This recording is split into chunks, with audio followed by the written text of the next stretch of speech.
देवशयनी एकादशी व्रत कथा। आषाढ़ शुक्ल पक्ष एकादशी। प्राचीन समय की बात है। सूर्यवंश में मांधाता नाम के एक प्रतापी और धर्मात्मा राजा राज्य करते थे। उनके राज्य में प्रजा सुखी और संपन्न थी, लेकिन एक बार उनके राज्य में भयंकर अकाल पड़ गया।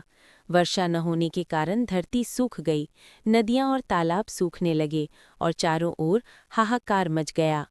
प्रजा दुखी होकर राजा के पास पहुंची और बोली, हे राजन, हमारे ऊपर ये संकट क्यों आया है? कृपया इसका समाधान करें।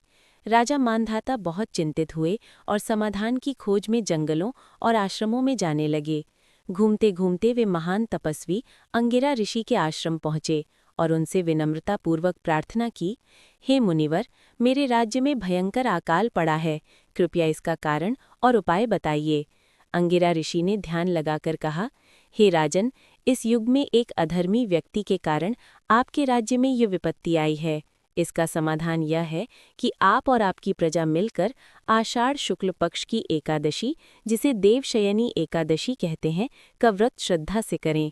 इससे भगवान विष्णु प्रसन्न होंगे और वर्षा अवश्य होगी।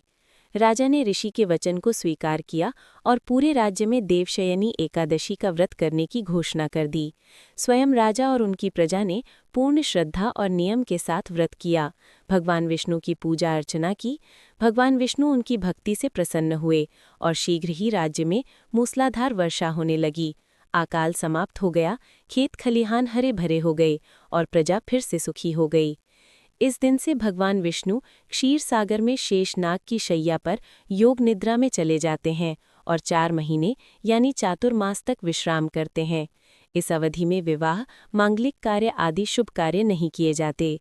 जो भी भक्त इस व्रत को श्रद्धा और नियम से करता है, उसे समस्त पापों से मुक्ति मिलती है और जीवन में सुख समृद्धि आती है।